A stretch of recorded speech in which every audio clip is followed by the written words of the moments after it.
Hello student, कैसे हो आप लोग। आई होप आप लोग अच्छे होंगे और आप लोगों की प्रिपरेशन बहुत ही अच्छे से चल रही होगी। तो मैं एक बार फिर से आप लोगों के लिए एक न्यू वीडियो के साथ आ गया हूं और आज का हमारा ये वीडियो पॉलिनोमियल्स का प्रैक्टिस ट्यूटोरियल सेकेंड होगा, जिसमें हम लोग सीखेंगे कि सर किसी भी पॉलिनोमियल फंक्शन या किसी भी क्वाड्रेटिक फंक्शंस के रेंज को निकालना सीखेंगे कि सर अगर कोई क्वाड्रेटिक फंक्शंस दिया हो और उसका हमें रेंज निकालना होगा तो उस टाइप के क्वेश्चंस को सॉल्व करने का हमारा क्या अप्रोच होगा। उन सारे अप्रोच को और उन सारे कंसेप्ट को आज के इस वीडियो में एक क्वेश्चन के माध्यम से सीखेंगे। तो चलो शुरू करते हैं आज का ये वीडियो। तो अगर मैं आपको बता दूं, ये जो हमारा वीडियो है, आज का जो हमारा वीडियो है, ये पॉलिनोमियल्स के प्रैक्टिस ट्यूटोरियल सेकेंड है। जो हमारा आज का ये वीडियो है, ये है क्या है, पॉलिनोमियल्स का प्रैक्टिस ट्यूटोरियल सेकेंड है। प्रैक्टिस ट्यूटोरियल सेकेंड है, प्रैक्टिस ट्यूटोरियल सेकेंड। और इस वीडियो में हम लोग सीखेंगे कि सर कोई क्वाड्रेटिक फंक्शंस दिया है। हम लोगों ने लास्ट क्लास में क्वाड्रेटिक फंक्शंस के बारे में पढ़ा था और इस वीडियो में हम सीखेंगे कि सर कोई क्वाड्रेटिक फंक्शंस के रूट्स, क्वाड्रेटिक फंक्शंस के रेंज निकालना है। किसी भी क्वाड्रेटिक फंक्शंस के रेंज निकालने का क्या क्या अप्रोच हो सकता है, हम उस टाइप के क्वेश्चंस को कैसे अप्रोच करेंगे, उसको हम इस वीडियो में देखेंगे। तो अगर हम इस जो हमारा कंसेप्ट है उसको अगर हम क्वेश्चन से सॉल्व करें तो आज का जो हमारा क्वेश्चन होगा वो क्वेश्चन क्या होगा कि find the range of y is equal to find the range of y is equal to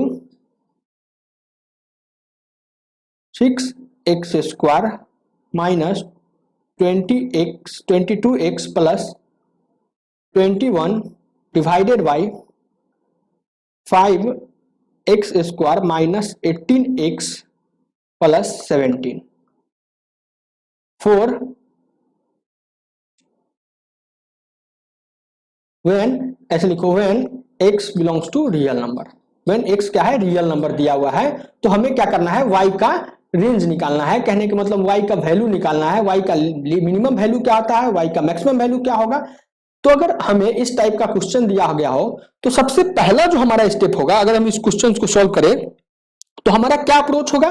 तो सबसे पहले आप क्या कहा कि सर हम इस क्वेश्चन को अप्रोच करने के लिए सबसे पहले देखेंगे सर यहाँ पे दो वेरिएबल्स है, हमें क्या दिख रहा है, ये एक y है और एक x है। तो ये जो y है ना, ये क्या है, आउटपुट है। किस पे डिपेंड कर रहा है, ये x पे डिपेंड कर रहा है। तो सबसे पहला स्टेप क्या होगा हमारा कि सर ये x के वैल्यू को डिफाइन करना पड़ेगा कि सर ये जो x के किन किन वैल्यू पे ये जो हमारा फंक्शन दिया हुआ है, ये जो हमारा फंक्शन दिया हुआ है ये डिफाइन होगा। तो सबसे पहले हम x के उन वैल्यू को निकालेंगे जिसपे ये फंक्शन डिफाइन होगा। तो कहने के मतलब x के उन वैल्यू को निकालेंगे जहां पे ये फंक्शन डिफाइन होगा। तो उसी x के वैल्यू पे ये हमारा y का वैल्यू अलग अलग आएगा। तो हमारा मेन स्टेप क्या है कि x के उन वैल्यू को निकालना है जिसपे ये फंक्शन डिफाइन होगा। तो यहाँ पे हम देख रहे हैं कि सर कह रहे हैं x बिलोंग्स टू रियल होगा। तो x रियल है ये तो पता है, बट x के इन रियल वैल्यू में से कौन कौन से वैल्यू आएंगे जिसपे ये फंक्शन डिफाइन होगा। तो सबसे पहला जो मेन स्टेप होगा कि सर यहाँ पे डिनोमिनेटर जीरो नहीं होना चाहिए। किसी भी नोमिनेटर और डिनोमिनेटर, किसी भी फ्रैक्शन में कोई अगर फंक्शन दिया गया हो, कोई अगर एक्सप्रेशन फ्रैक्शन में दिया गया हो तो उसके डिनोमिनेटर टर्म को जीरो नहीं होना चाहिए। तो हम क्या दिख रहा है कि सर हमारा 5x square minus 18x plus 17 should not be equal to zero. ये जीरो नहीं होना चाहिए, should not be equal to zero, ये जीरो नहीं होना चाहिए। ये तक समझ में आ रहा है कि सर हमें ये दिख रहा है, ये जो दिख रहा है ये क्वाड्रेटिक इक्वेशन है। तो समझते हैं कि सर ये जीरो किन किन वैल्यू पे होगा। तो इसको अगर निकालने के लिए सबसे पहले निकालेंगे रूट्स निकालेंगे। तो रूट्स के लिए हम क्या करते थे, डी का वैल्यू निकालते थे। और डी क्या होता है यहाँ पे, बी स्क्वायर माइनस 4ac। तो यहाँ पे हमें क्या दिखा, डी का वैल्यू माइनस 18 है तो माइनस 18 का स्क्वायर माइनस 4, ए का वैल्यू यहाँ पे 5 है और सी का वैल्यू यहाँ पे क्या है, 17 है। तो यहां से हम निकाले तो इसको हम अगर सॉल्व करें तो यहां से क्या होगा, 324 माइनस 340, यहां से जो डी का वैल्यू आया माइनस 16 आया। कहने का मतलब डी का जो वैल्यू आया, डी का वैल्यू आ गया, डी का जो वैल्यू आया यहाँ से डी लेस देन 0 आया। तो रूट्स आर, जो रूट्स होंगे, जो यहाँ पे रूट्स जो होंगे, क्या है कहने के मतलब ये जो एक्सप्रेशन दिया हुआ है ये 0 कब होगा, जब एक्स का वैल्यू इमेजिनरी नंबर आएगा, एक्स का इमेजिनरी नंबर आएगा। बट यहाँ पे हम कह रहे हैं कि सर एक्स हमारा रियल है, तो यानी कि एक्स का ऐसा कोई भी वैल्यू रियल नहीं होगा जिसपे ये जो फंक्शन, ये क्वाड्रेटिक इक्वेशन दिया हुआ है ये 0 होगा। तो यहाँ पे हम लिखेंगे देयर इज ऐसे लिखो, hair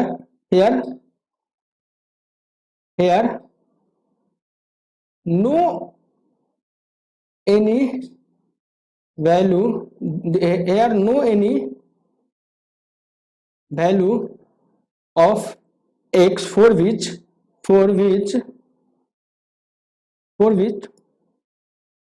5x square minus 18x plus 17 is equal to 0। कहने का मतलब ये 0 कभी भी नहीं होगा x के रियल वैल्यू पे, ये x के रियल वैल्यू को here no any real value, यहाँ पे लिखो real value, no any real value of x for which this equation is equal to 0। कहने का मतलब कि सर ये इक्वेशन जो डिनोमिनेटर कभी भी 0 नहीं होगा, x के कोई भी रियल वैल्यू पे ये डिनोमिनेटर 0 नहीं होगा। तो जो हमारा डोमेन आया, डोमेन कहने का मतलब अगर बात करें तो डोमेन जो आया वो डोमेन हम लोगों ने पहला स्टेप में, स्टेप नंबर 1 की बात करें तो स्टेप नंबर 1 में हम डोमेन निकालते हैं, कहने का मतलब x के वैल्यू को डिफाइन करते हैं। स्टेप 1 की बात करें तो स्टेप 1 में हम क्या करते हैं, डोमेन निकालते हैं, जिसमें डोमेन निकालते हैं और उस डोमेन में हम क्या करते हैं, x के वैल्यू को डिफाइन करते हैं बेसिकली। तो x का वैल्यू जो डोमेन हो गया वो क्या हो गया, x belongs to real.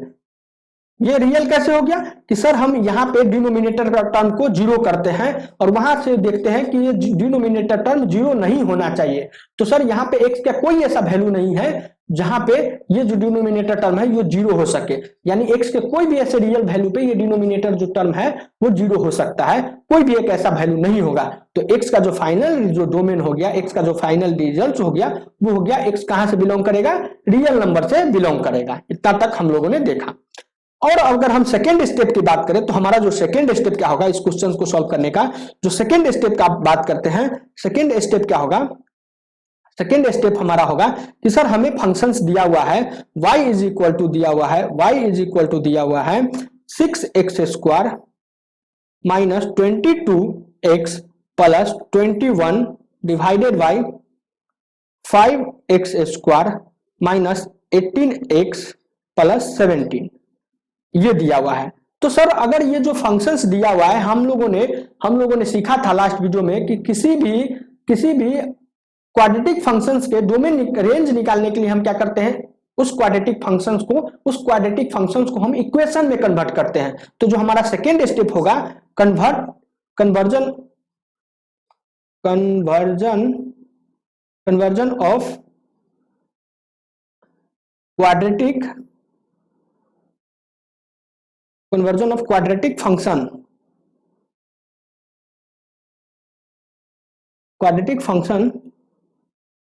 into quadratic equation.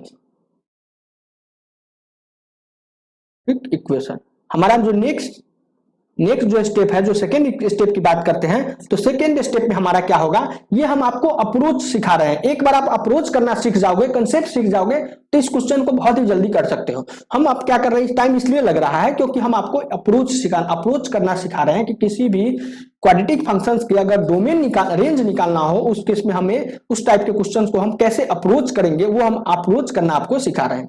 तो यहाँ पे हमारा जो सेकेंड स्टेप का बात करें तो सेकेंड स्टेप में हम लोग क्या देखेंगे कि सर सेकेंड स्टेप में क्या है कि conversion of quadratic function into quadratic equation, मतलब कि क्वाड्रेटिक फंक्शंस को हमें क्वाड्रेटिक इक्वेशन में कन्वर्ट करना पड़ेगा।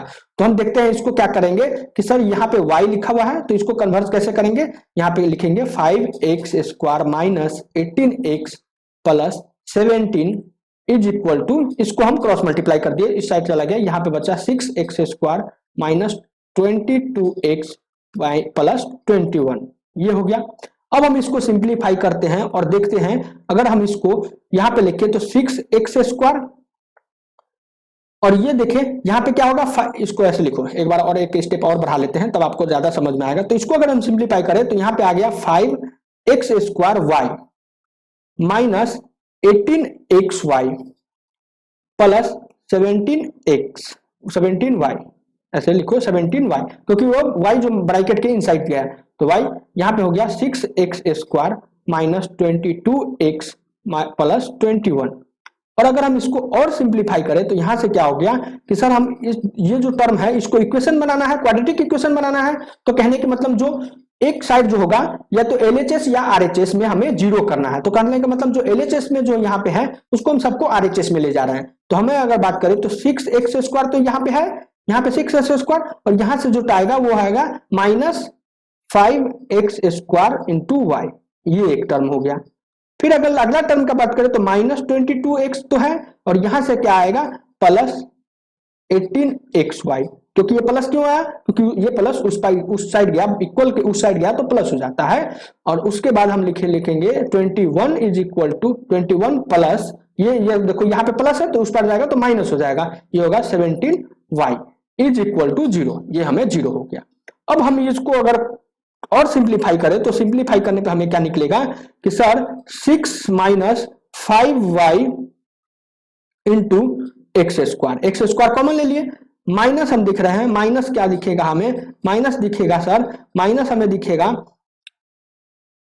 18, ऐसे लिखो माइनस, ऐसे माइनस अगर हम इसमें से ये जो टर्म है इसमें से हम x को कॉमन ले रहे हैं तो हमें क्या बचेगा, हमें जो बचेगा 22 माइनस 18y, ये बचा, ये x है, और इसको हम अगर लिखे तो ये हो गया 21 minus 17y is equal to 0। Sir इसका बात करें तो ये एक क्वाड्रेटिक इक्वेशन है, ये एक क्वाड्रेटिक इक्वेशन है जहां पे a का वैल्यू क्या है, a पे अगर वैल्यू है, a का वैल्यू है 6 माइनस 5y। ये a का वैल्यू कैसे है कि ये जो क्वाड्रेटिक इक्वेशन है तो उस क्वाड्रेटिक इक्वेशन के अगर स्टैंडर्ड क्वाड्रेटिक इक्वेशन से कंपेयर करें तो स्टैंडर्ड क्वाड्रेटिक इक्वेशन क्या होता है, ax square plus bx plus c is equal to 0। तो इससे अगर इसको कंपेयर करें तो हमें क्या निकला, a का वैल्यू आया 6 माइनस 5y, उसके बाद b का वैल्यू करें तो b का वैल्यू हो गया माइनस 22 माइनस 18y, और c का बात करें तो c का वैल्यू हो गया 21 माइनस 17y, ये हमें आ गया। इतना तक हम लोगों ने देखा। और अगर हम ये जो पीछे देखे तो हम लोगों ने x का वैल्यू डिफाइन किया, और x का वैल्यू क्या आया, x का वैल्यू यहाँ पे आया था रियल नंबर। तो कहने का मतलब कि यहाँ ये जो हम सिंप्लीफाई किए हैं, सिंपली से ये जो हमारा यहाँ से जो ये इक्वेशन था इसको हम सिंप्लीफाई करते करते यहाँ तक गए हैं, तो यहाँ भी x का वैल्यू रियल होना चाहिए। तो कहने का मतलब इस क्वाड्रेटिक इक्वेशंस के वैल्यू रियल होंगे, रूट्स जो होंगे इस क्वाड्रेटिक इक्वेशंस के रूट्स जो होंगे वो रियल होंगे। रूट्स रियल है कहने का मतलब रूट्स रियल, यहाँ पे लिखो रूट्स आर रियल। रियल कैसे हुआ कि सर हम लोगों ने पहले ही कह दिया कि x का वैल्यू बिलोंग्स टू, हम लोगों ने डिफाइन किया कि सर x का value belongs to real number है, तो जो रूट्स होंगे वो भी रियल होंगे। तो यहां से रियल रूट्स के लिए कंडीशन जो हमारा था वो था डी जो था वो था greater than is equal to 0 था।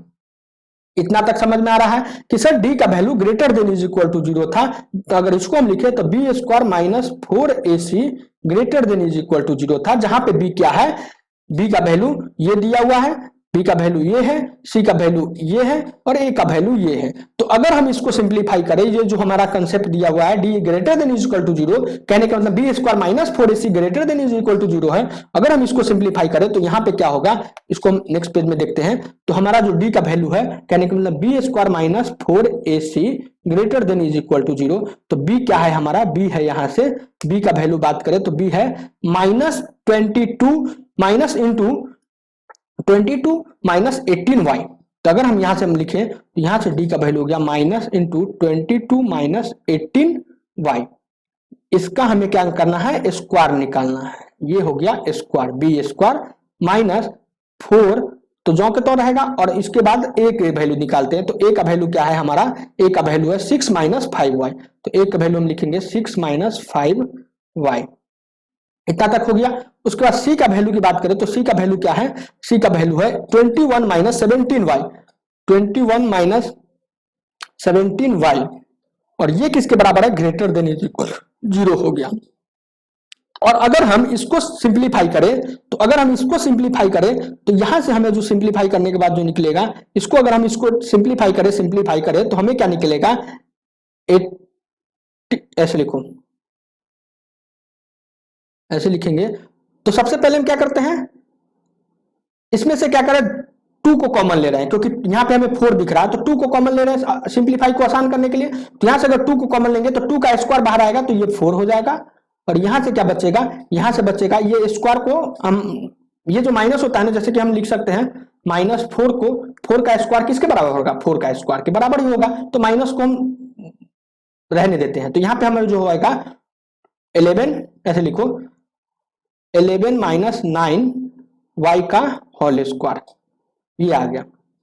ये हो गया -4 इंटू 6 - 5y और इंटू 21 - 17y, ये दिया हुआ है। ये greater than is equal to 0 है। तो यहां से हम 4, दोनों टर्म में से 4 को कॉमन लेके उस पार ले जा रहे हैं। तो हमारा जो फाइनल टर्म बचेगा वो क्या बचेगा सर, 11 - 9y का होल स्क्वायर माइनस 4 तो ले लिए हम कॉमन, तो 4 से चला गया, यहाँ पे बचेगा 6 - 5y इंटू 21 - 17y, ये greater than is equal to 0। और इसको अगर हम सिंप्लीफाई करें तो यहां से हमें क्या आएगा, यहां से अगर हम सिंप्लीफाई करें तो 81y square minus 2 into 11 into 9y plus 121 minus, यहां से बात करें तो यहां से आ जाएगा 126 minus 102y minus 105y plus 85y square, ये आ गया। और अगर हम इसको सिंप्लीफाई करें तो यहां से हमें क्या निकलेगा, -4y square plus 9y minus 5 greater than is equal to 0। ये क्या है, greater than is equal to 0 है। इतना तक आ गया। तो सर अगर हम बात करें कि सर हमें ये जो दिख रहा है माइनस लगा हुआ है, हाईएस्ट डिग्री के पास जो हाईएस्ट डिग्री है उसका माइनस लगा हुआ है, तो हम इसको प्लस बनाना है। तो इसके लिए हम क्या करेंगे कि सर दोनों साइड मल्टीप्लाई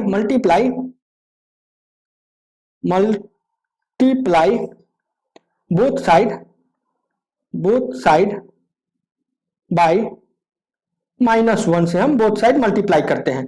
और हम देखे, हम लोगों ने जब इनइक्वालिटी पढ़ा था, इनइक्वालिटी में हम लोगों ने देखा था, इनइक्वालिटी के प्रॉपर्टीज में हम लोगों ने सीखा था कि सर इनइक्वालिटी के दोनों साइड अगर माइनस से मल्टीप्लाई करते हैं, जो साइन होता है वो रिवर्स हो जाता है। तो कहने के मतलब यहाँ पे हो गया minus into -4y square plus 9y minus 5, ये ग्रेटर देन था तो ये रिवर्स हो जाएगा, less than is equal to 0 हो जाएगा। तो यहां से अगर हम देखें तो यहां से आ गया 4y square minus 9y minus minus plus 5 less than is equal to 0 आया। ये हमें इक्वेशन आया। अब हमें इस इक्वेशन को सॉल्व करना है, किस बेसिस पे, हम लोगों ने इनइक्वालिटी का जो जनरल सॉल्यूशन था, जनरल सॉल्यूशन करने का जो मेथड था उसको हम लोगों ने पढ़ा था, और उस मेथड से हम लोग इस इक्वेशन को सॉल्व करेंगे। तो हमारा जो फाइनल इक्वेशन आया है वो 4y स्क्वायर माइनस, अगर फाइनल इक्वेशन की बात करें तो वो आया 4y स्क्वायर माइनस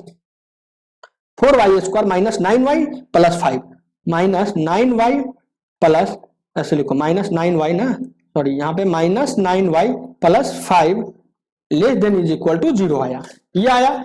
और अगर हम इसको सिंप्लीफाई करें तो इसको हम अगर सिंप्लीफाई करते हैं तो क्या हो गया कि इसको फर्स्ट इंटू लास्ट से इसको फैक्टर करेंगे, इस क्वाड्रेटिक इक्वेशन के फैक्टर के बात करें तो ये हो गया 4y स्क्वायर माइनस, इसका क्या होगा 9y को हम क्या लिख सकते हैं, 9y को हम लिख सकते हैं 4y माइनस 5y प्लस 5, और ये less than is equal to 0 आ गया।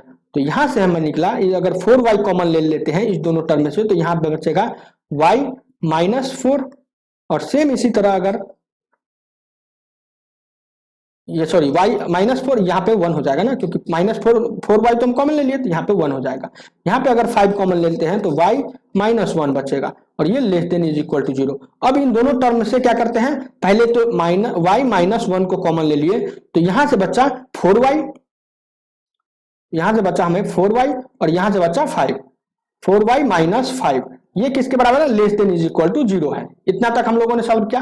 अब ये जो सॉल्यूशन, ये जो हमें जो टर्म आया है सिंप्लीफाई करने के बाद, ये जो टर्म आया है इसको हम अच्छे से जानते हैं। सॉल्यूशन, इसका जो सॉल्यूशन होगा इसको हम सॉल्व करने के तरीका को हमें पता है। कब कैसे करते थे, जब हम इनइक्वालिटी के जो जनरल मेथड था, इनइक्वालिटी को सॉल्व करने का जो जनरल तरीका था उसको हम जानते हैं। वो हम क्या करते थे, जो नंबर लाइन है उस पर लिखते थे। तो सबसे पहले हम क्या करते थे, इसको सॉल्व करने के लिए हमें निकालना था क्रिटिकल पॉइंट। तो क्रिटिकल पॉइंट क्या दिख रहा है यहाँ पे, 2 फैक्टर है तो क्रिटिकल पॉइंट 2 होगा। पहला क्रिटिकल पॉइंट क्या होगा, y minus 1 is equal to 0, तो हमें निकला y इज इक्वल टू 1। ये पहला क्रिटिकल पॉइंट है। दूसरा क्रिटिकल पॉइंट की बात करें तो 4y minus 5 is equal to 0 करें तो यहां से जो y का वैल्यू आएगा, y का वैल्यू आएगा 5/4। ये हमारा सेकेंड क्रिटिकल पॉइंट हो गया। तो अगर बात करें तो हमारा कहां पे, यहाँ पे होगा, यहाँ पे कहीं 5/4 होगा और यहाँ पे कहीं 1 होगा।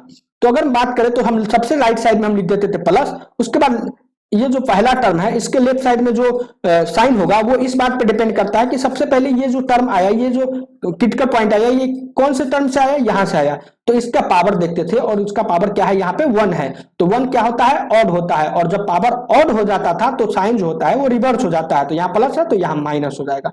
फिर देखते हैं 1 के लेफ्ट साइड का साइन हमें डिसाइड करना है, यहाँ का साइन डिसाइड करना है। तो यहाँ के साइन को डिसाइड करने के लिए हम क्या करते थे, यहाँ के साइन को डिसाइड करने के लिए हम करते थे कि सर ये 1 कहां से आया, ये क्रिटिकल जो 1 जो है ये कहां से आया, ये y माइनस 1 से आया, और इसका जो पावर है ये 1 है, और 1 क्या होता है, ऑड होता है। तो यहाँ पे भी क्या होता है, ऑड के केस में हमारा जो साइन होता है वो रिवर्स हो जाता है। यहाँ अगर माइनस है तो यहाँ पे प्लस हो जाता है। अब हमें अगर नेक्स्ट स्टेप का बात करें तो नेक्स्ट स्टेप में क्या था, हमें क्या था कि सर हमें किसके लिए, किस इनक्वालिटी के लिए हमें क्वेश्चंस को सॉल्व करना है। तो हमें यहाँ देखना है less than is equal to के लिए सॉल्व करना है। तो लेस देन इक्वल टू के लिए उसको लेते, उस इंटरवल को लेते थे जहां पे हमें माइनस आता था। तो माइनस यहाँ पे एक ही इंटरवल आ रहा है, तो यहां से हमें y का वैल्यू जो आया, y का वैल्यू आया, y बिलोंग्स टू जो हो गया वो क्या हो गया, और इक्वल साइन लगा है तो यानी बाउंड्री एलिमेंट को भी लेना है। तो y का वैल्यू क्या हो गया, 1 से लेके 5/4 हो गया y का वैल्यू। तो अगर हमें क्वेश्चन में दिया हो तो ये हमें y का रेंज निकाला, हम लोग ने फाइनल y का रेंज निकाल लिया। क्वेश्चन में ये भी पूछ सकता है कि फाइंड द लिस्ट वैल्यू। तो y का लिस्ट वैल्यू यहाँ पे क्या दिख रहा है, y का लिस्ट वैल्यू 1 दिख रहा है, और हाईएस्ट मैक्सिमम वैल्यू क्या दिख रहा है, 5/4 दिख रहा है। इतना हम लोगों ने सॉल्व किया। तो ये हमें क्वेश्चन को अप्रोच करने की तरीका हम लोगों ने आज सीखा। हम लोगों ने सीखा कि सर अगर कोई क्वाड्रेटिक फंक्शन दिया हुआ है और उस क्वाड्रेटिक फंक्शन के रेंज को निकालना है तो रेंज को हम कैसे निकालेंगे। तो रेंज को निकालने का हमें बेसिकली 2 स्टेप होता है। स्टेप नंबर 1 में हम क्या करते थे, x के जो वैल्यू होंगे उसको डिफाइन करेंगे। कहने का मतलब जो हमारा इनपुट है, इनपुट को डिफाइन करेंगे। क्यों इनपुट को डिफाइन कर रहे हैं, क्योंकि y जो हमारा है एक आउटपुट है, और आउटपुट क्या करता है, y जो है आउटपुट कहने के मतलब डिपेंडेंट वेरिएबल है और x हमारा इंडिपेंडेंट वेरिएबल है। तो कहने के मतलब अगर y की वैल्यू चाहिए यानी डिपेंडेंट वेरिएबल्स चाहिए तो हमें सबसे पहले इंडिपेंडेंट वेरिएबल्स को डिफाइन करना पड़ेगा। तो स्टेप नंबर 1 में हम लोगों ने इंडिपेंडेंट वैल्यू को डिफाइन किया था और उसी को हम कह देते थे डोमेन। तो पहले हमें ये क्वाड्रेटिक फंक्शंस के डोमेन निकालना है, कहने के मतलब जो हमें x का वैल्यू को डिफाइन करना है। तो यहां हम लोगों ने x के वैल्यू को डिफाइन कर लिया। ये जो हमारा ये फर्स्ट स्टेप था। उसके बाद अगर हम सेकेंड स्टेप की बात करें तो सेकेंड स्टेप में हमारा क्या है, conversion of quadratic function into quadratic equation. हम क्या करेंगे, किसी भी क्वाड्रेटिक फंक्शंस को हम क्वाड्रेटिक इक्वेशन में कन्वर्ज कर लेंगे। और क्योंकि हमें x का वैल्यू पता है, x का जो हम लोगों ने यहाँ पे डिफाइन किया है, तो हमें पता है रूट्स का नेचर, और रूट्स के नेचर को जानते हुए हम क्या करेंगे, d का जो वैल्यू है उस पर हम इनइक्वालिटी लगाएंगे और वहां से हमें y का वैल्यू आ जाएगा। तो यहां से जो y का वैल्यू आया, इस केस में y का वैल्यू आया 1 से लेकर के 5/4, यानी y का लिस्ट वैल्यू 1 हो गया। तो आज के लिए इतना ही, हम इससे आगे नेक्स्ट वीडियो में कंटिन्यू करेंगे। Thank you so much.